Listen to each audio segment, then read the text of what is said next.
Good morning students. बच्चों, आज हम आपको लैंग्वेज अक्रॉस द करिकुलम में स्पीकिंग स्किल के बारे में करवाएंगे। Development of speaking skill, need and importance and the objectives of speaking skill, इस बारे में आज हम चर्चा करेंगे। स्पीकिंग स्किल क्या है, यानी मौखिक अभिव्यक्ति कौशल या भाषण कौशल जिसको हम कहते हैं। मौखिक अभिव्यक्ति कौशल या भाषण कौशल का अर्थ है अपने भावों या विचारों को स्पष्टतापूर्वक अभिव्यक्त करना। अपने भावों या विचारों को स्पष्ट शब्दों में दूसरे तक पहुंचाना ही भाषण की सार्थकता है। इस संदर्भ में बेकन लिखते हैं कि संभाषण की कला का में प्रवीण व्यक्ति ही तत्पर बुद्धि वाला होता है, बन सकता है। इस संदर्भ में उमा मंगल जी लिखते हैं कि मुख से व्यक्त होने वाली भाषा मौखिक है और मुख के अवयवों के माध्यम से भावों तथा विचारों की अभिव्यक्ति मौखिक अभिव्यक्ति है। इससे स्पष्ट होता है कि भाषण कौशल के शिक्षण से भाव है कि वह शिक्षण जिससे छात्रों को अपने भावों या विचारों आदि की स्पष्टतापूर्वक अभिव्यक्ति करने के लिए समर्थ बनाया जाए। लेकिन अक्सर हम देखते हैं कि हमारे जो शिक्षक हैं वो संभाषण कौशल के महत्व की ओर अधिक ध्यान नहीं देते। इसके लिए केवल शिक्षक या शिक्षण में ही दोष हम नहीं दे सकते। हमारी जो आवश्यकताएं हैं, हमारी जो वर्तमान शिक्षा प्रणाली है, जो हमारा वर्तमान पाठ्यक्रम है, वो सब इसके लिए उत्तरदायी होते हैं। मानव अपने हृदय के भावों को प्रकट करने के लिए जिस ध्वन्यात्मक संकेत साधन का प्रयोग करते हैं उसे ही मौखिक भाषा कहा जाता है। ये ध्वनि संकेत समाज द्वारा स्वीकृत होते हैं। यानी हम यूँ कह सकते हैं कि जब हम अपने भावों को बोलकर अपने अनुभवों को किसी के सामने मौखिक अभिव्यक्ति के रूप में करते हैं तो उसे ही हम मौखिक अभिव्यक्ति या भाषण कौशल कहते हैं। क्योंकि मानव मौखिक अभिव्यक्ति के माध्यम से ही दिन प्रतिदिन के अपने जो कार्य हैं वो पूर्ण करते हैं और स्पष्ट रूप से कार्य व्यापार तथा क्रियाकलाप अपने पूरा करते हैं। इससे ज्ञान प्राप्त करने में हमें सहायता प्राप्त होती है। तो बच्चों, मौखिक अभिव्यक्ति कौशल से भाव स्पष्ट है कि मुख से उच्चरित ध्वनियाँ वो है मौखिक ध्वनियाँ।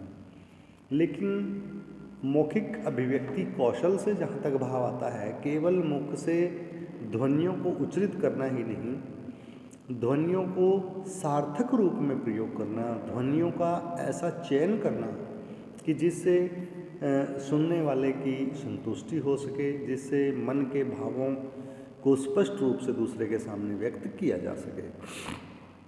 मौखिक अभिव्यक्ति कौशल की हमारे दैनिक जीवन में बहुत ही आवश्यकता है, जिसमें मौखिक जो भाषा है वो अभिव्यक्ति का एक सहज और सरल माध्यम है। मौखिक भाषा द्वारा ही मानव अपने भावों या विचारों को दूसरे तक पहुंचाता है। जो व्यक्ति मौखिक भाषा में कुशल होता है वो श्रोताओं को तत्काल ही प्रभावित कर पाता है।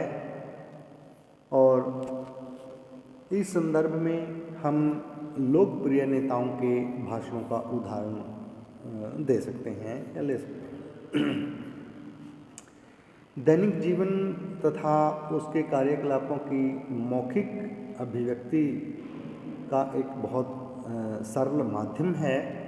जो व्यक्ति अपने परिवारजनों अपने मित्रों, अपने साथियों के साथ विचार का आदान प्रदान सफलतापूर्वक करते हैं, मौखिक भाषा का प्रयोग करते हैं, वो सभी को अपनी ओर आकर्षित करते हैं, प्रभावित करते हैं। बालक तथा बालिकाएं अनेक प्रकार के प्रश्न पूछकर अपनी जिज्ञासा को शांत करते हैं, भी मौखिक अभिव्यक्ति के माध्यम से ही होता है। इसके लिए मौखिक अभिव्यक्ति का सहारा वो लेते हैं और जिससे विद्यार्थियों में आत्मविश्वास बढ़ता है तथा उनका जो व्यक्तित्व है वो भी निखर कर सामने आता है। जब हम मौखिक अभिव्यक्ति में या ऐसे भाषा में विचारों का आदान प्रदान करते हैं तो उसमें हमें नई नई बातों की जानकारी मिलती है, हमारा ज्ञान बढ़ता है। अशिक्षित व्यक्ति के लिए तो मौखिक अभिव्यक्ति का और भी अधिक महत्व बढ़ जाता है, क्योंकि जो पढ़ा लिखा है वो अपने विचारों को लिखकर भी प्रस्तुत कर सकता है, लेकिन जो व्यक्ति अशिक्षित हैं, जो अनपढ़ हैं, उनके लिए अपने भावों या विचारों को प्रदान करने के लिए केवल और केवल मौखिक अभिव्यक्ति ही एक साधन होता है। मौखिक भाषा का प्रयोग विद्यार्थी को सुनकर तथा बोलने में कुशलता प्रदान करता है। इस तथ्य को हम सभी जानते हैं कि स्कूलों में पाठ्यक्रम के सभी विषयों की शिक्षा मौखिक अभिव्यक्ति के माध्यम से ही दी जाती है। सामाजिक जीवन में सामंजस्य स्थापित करने के लिए मौखिक अभिव्यक्ति कौशल बहुत ही उपयोगी होता है और ये हमारे सामाजिक संबंधों को सुदृढ़ भी बनाता है। राजनीतिक क्षेत्र में सफलता प्राप्त करने के लिए मौखिक अभिव्यक्ति का अपना विशेष महत्व है। जो नेता भाषण कला में प्रवीण होते हैं वो विशाल जन समूह को अपनी ओर आकर्षित कर लेते हैं। वार्तालाप के द्वारा ही व्यक्ति एक दूसरे व्यक्ति को प्रभावित करता है। इस प्रकार से जो वार्तालाप है वो बोलचाल तथा प्रश्नोत्तर शैली के द्वारा ही जो बातें सीखी जाती हैं ग्रहण शीघ्र ही वो ग्रहण हो जाती हैं। इसलिए विद्यार्थियों को विद्यालय और महाविद्यालयों में भाषण शैली के द्वारा ही विशेष जो जानकारियां हैं वो प्रदान की जाती हैं। ये थे बच्चों इसकी कि हमारे लिए आवश्यकता क्या है, इसका महत्व क्या है। यानी अपनी रोज़मर्रा की ज़िंदगी में बहुत सी ऐसी आवश्यकताएं हैं जिनको हम लिखित में नहीं बल्कि आम अपनी भाषा में बोलकर ही प्रयोग करते हैं। एक दूसरे के संबंधों को सुदृढ़ बनाने में भाषण कौशल का अपना विशेष महत्व है। अब बात आती है कि इसकी कैरेक्टरिस्टिक्स क्या हैं, इसकी विशेषताएं क्या हैं। सबसे पहले है कि इसमें स्वाभाविकता होनी चाहिए। भाषण कौशल में स्वाभाविकता होती है, क्योंकि यदि उसमें कोई नकलीपन होगा, कोई स्वाभाविकता नहीं होगी तो वो दूसरे को अपनी ओर प्रभावित नहीं कर सकेगा, क्योंकि आर्टिफिशियल लैंग्वेज से हम दूसरे को अधिक समय तक प्रभाव में नहीं रख सकते। इसलिए जो मौखिक अभिव्यक्ति कौशल है वो स्वाभाविक रूप से होता है, उसमें कोई भी फॉर्मेलिटीज़ नहीं होती। स्पष्टता, वक्ता को बोलते समय अपने शब्दों में, वाणी में स्पष्ट शब्दों का प्रयोग करना चाहिए। साफ साफ सुथरी शब्दावली जो है वो दूसरे को आकर्षित करती है। घुमा फिरा कर शब्दों को कहना दुरूह हो जाता है, कठिन हो जाता है और समझने वाले को भावों को समझने में कठिनाई अनुभव होती है। शुद्धता, सफल भाषण कौशल के अंतर्गत भाषा का शुद्ध उच्चारण करना परम आवश्यक होता है या करना चाहिए। यदि भाषा का उच्चारण ठीक नहीं होगा तो हमारे द्वारा कही गई बात का महत्व इतना नहीं रहेगा, वो महत्वहीन हो जाएगी, क्योंकि जब सुनने वाले को सही वो स्पष्ट रूप से समझ में नहीं आएगी। इसलिए भाषण कौशल का शुद्धता एक परम आवश्यक गुण है कि भाषा में शुद्धता होनी चाहिए। बोधगम्यता, बोधगम्यता से भाव है सरलता, जो आसानी से समझ में आ सके।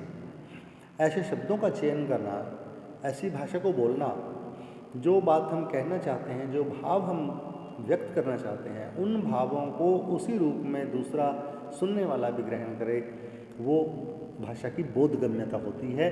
और भाषण कला में बोधगम्यता का होना अति आवश्यक होता है। सर्वमान्य भाषा, जहाँ जिस जन समूह को संबोधन किया जा रहा है, जिसके साथ हम बात कर रहे हैं, उसके लेवल की भाषा होनी चाहिए। उसके स्तर की जब तक भाषा नहीं होगी तब तक वो उस भाषा को नहीं पकड़ पाएगा, नहीं समझ पाएगा। यदि हम अप्रचलित शब्दों का अधिक प्रयोग करते हैं तो सारा जो आनंद है वो समाप्त हो जाता है, बातचीत का वो आनंद नहीं रहता और सुनने वाले को कठिनाई अनुभव होती है। विचारों में क्रमबद्धता, ऐसा ना हो कि एक प्रसंग की बात चल रही है, वहाँ से उठाया, दूसरे प्रसंग को छेड़ दिया, फिर दूसरा प्रसंग कंप्लीट नहीं हुआ, तीसरे प्रसंग को छेड़ दिया। नहीं, विचारों में क्रमबद्धता होनी चाहिए, क्योंकि क्रमबद्ध शैली से रखे गए जो विचार हैं, भाव हैं, उनसे ही जो श्रोतागण हैं वो अधिक लाभान्वित होते हैं। कहीं पर भी एक टॉपिक को छोड़कर दूसरे टॉपिक को उठा लेना, इससे क्लिष्टता आती है। ये विचारों में क्रमबद्धता भाषण कौशल का एक परम आवश्यक गुण है। सशक्तता, भाषण कौशल का एक महत्वपूर्ण गुण है कि वो अत्यंत सशक्त होना चाहिए, क्योंकि सशक्त अभिव्यक्ति का ही श्रोताओं पर गहरा प्रभाव पड़ता है। सशक्तता के अभाव में अपेक्षित जो है वो प्रभाव पड़ता है, विपरीत प्रभाव पड़ता है और संप्रेषणीयता में कमी आ जाती है, आपस में बातचीत में कमी आ जाती है। मधुरता होनी चाहिए, ऐसी वाणी बोलिए मन का आपा खोए, यानी मधुर वाणी या मीठे शब्दों से तो शत्रु को भी मित्र बनाया जा सकता है। और ऐसी वाणी शिष्ट शब्दों का जिसमें प्रयोग हो, जिसमें आदर सूचक शब्दों का प्रयोग हो, जिसमें दूसरे के प्रति सम्मान व्यक्त होता हो, इस प्रकार की वाणी को बोलना ये भाषण कौशल का परम आवश्यक गुण है। श्रोताओं के अनुकूल भाषा का प्रयोग, जिस प्रकार के श्रोता बैठे हों उसी प्रकार के शब्दों का चयन, उसी प्रकार की जो भाषा का चयन करना चाहिए, उनके अनुकूल होनी चाहिए। यदि हम किसी भी अनपढ़ लोगों के साथ बोल रहे हैं तो उनके स्तर की भाषा ही हमें प्रयोग करनी। ग्रामीण व्यक्ति के साथ बात करते समय उसी के अनुसार शब्दों का चयन, उसी के अनुसार शब्दों का प्रयोग किया जाता है। शिष्टता, सफल भाषण कौशल का शिष्टता एक बहुत ही आवश्यक गुण है। शिष्टाचार के नियमों का पालन करते हुए अपने विचारों को व्यक्त करना चाहिए। शिष्ट भाषा के प्रयोग से हम किसी दूसरे को भी अपना मित्र बना सकते हैं। इससे लोगों के साथ हमारे जो संबंध हैं वो भी प्रगाढ़ होते हैं। तो भाषा में शिष्टता का गुण भी होना चाहिए। प्रवाहमयता, भाषण कौशल के प्रवाहमयता एक विशेष गुण है, क्योंकि भाषा में प्रवाह का होना अत्यंत आवश्यक है। यदि हम विराम चिन्हों का उचित प्रयोग करेंगे और हम जान लेंगे कि बात करते हुए हमें कितना और कहाँ रुकना है, कहाँ पर प्रश्न सूचक चिन्ह लगा है, कहाँ पर विस्मयादिबोधक लगा है, तो भाषण अधिक प्रभावशाली बन जाता है। हमारा जो बोलना चलना है वो अधिक प्रभावशाली बन जाता है। बीच बीच में पॉजिंग देना, बीच बीच में रुकावट आना, ये भाषा में भावों की स्पष्टता की दृष्टि से बहुत ही अपना महत्वपूर्ण स्थान रखते हैं। अवसरानुकूलता, अवसरानुकूलता से भाव है कि निकी पर फीकी लगे बिन अवसर की बात। यदि अवसर नहीं है, यदि उचित समय नहीं है, तो वो सब बातें व्यर्थ हो जाती हैं। अवसर के अनुकूल बोलना, जैसी सिचुएशन है, सिचुएशन के मुताबिक ही अपने भावों को प्रस्तुत करना, वही भाषण की सार्थकता रहती है। क्योंकि किसी भी यदि हम शौक सभा में हैं और वहाँ पर कोई हम चाटुकारिता की बातें करें, कोई वहाँ पर हंसी मजाक की बातें करें, तो वो उपहास का पात्र ही बनता है। मनोरंजन के समय में मनोरंजन की बातें, शौक के समय में शौक जैसे बातें, तो अवसर के अनुकूल ही भाषा का चयन किया जाए तो वही श्रोताओं को भाता है। प्रभावोत्पादकता। भाषण कौशल का प्रमुख उद्देश्य वक्ता या श्रोताओं तक अपने संदेश को पहुंचाना, उनके अनुभवों को सही ढंग से प्रेषित करना होता है। इस प्रभाव को उत्पन्न करने के लिए शुद्धता, अवसर अनुकूलता, गतिशीलता, क्रमिकता आदि सभी का योगदान रहता है। और प्रभावोत्पादकता एक ऐसा गुण है जिससे भाषण कौशल से संबंधित जो सभी गुण हैं वो इसमें समाहित तो हो जाते हैं, इसमें विद्यमान रहते हैं। तो बच्चों, ये हमने किया कि भाषण की विशेषताएं क्या हैं, जिसमें स्वाभाविकता, स्पष्टता, शुद्धता, बोधगम्यता, सर्वमान्य भाषा प्रयोग, विचार क्रमबद्धता, सशक्तता, मधुरता, श्रोताओं के अनुकूल भाषा प्रयोग, शिष्टता, प्रवाहमयता, अवसरानुकूल और प्रभावोत्पादकता, ये थे बच्चों जो भाषण की विशेषताएं बनती हैं, भाषण की कैरेक्टरिस्टिक्स बनती हैं। अब बात करते हैं कि मौखिक अभिव्यक्ति कौशल के उद्देश्य क्या हैं, क्योंकि बिना उद्देश्य के कोई भी कार्य सफल नहीं होता। किसी भी कार्य को करने से पहले उसके उद्देश्य निर्धारित किए जाते हैं। मौखिक अभिव्यक्ति या मौखिक भाषा शिक्षण के द्वारा विद्यार्थियों को अपने भावों या विचारों को अत्यंत सरल और सहज ढंग से प्रयोग करने की योग्यता विकसित की जाती है। इसके अंतर्गत विद्यार्थियों को भाषा का शुद्ध उच्चारण करना सिखाया जाता है। उनमें शब्दों में उतार चढ़ाव, स्वर और आदि की जानकारी प्रदान की जाती है और किस प्रकार से कहाँ पर बलाघात होगा, कहाँ पर किस प्रकार के हाव भाव होंगे, वो सब भाषण कौशल के अंतर्गत विद्यार्थियों को सिखाया जाता है। मौखिक भाषा शिक्षण करवाते समय विद्यार्थियों को उनसे जो प्रश्न पूछे जाते हैं वो स्पष्ट रूप से उनका उत्तर देने की योग्यता को विकसित करना। मौखिक भाषा शिक्षण में छात्र बिना किसी संकोच के विचारों को व्यक्त करने की योग्यता को विकसित किया जाता है। धारा प्रवाह से अपने भावों को व्यक्त करना और विशिष्ट प्रभाव उत्पन्न करने वाले शब्दों को सिखाना भाषण कौशल का उद्देश्य रहता है। मौखिक भाषा शिक्षण विद्यार्थियों को तार्किक जो शक्ति है उसको बढ़ाने में सहायता करती है, ताकि उचित तर्क देकर वो अपनी कही हुई बात को सही साबित कर सके। मौखिक भाषा शिक्षण के द्वारा विद्यार्थियों में को आपस में एक स्वाभाविक ढंग से बातचीत करना सिखाया जाता है।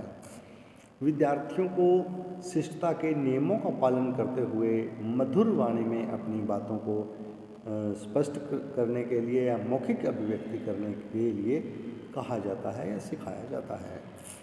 मौखिक भाषा शिक्षण विद्यार्थियों को इस योग्य बनाता है कि वो ठीक समय पर ठीक प्रयोग करते हुए अपने विचारों को व्यक्त कर सकें। मौखिक भाषा शिक्षण छात्रों में उनके मन में उत्पन्न जितनी शंकाएं हैं उनको दूर करने और प्रश्न पूछने की आदतों का विकास करवाया जाता है।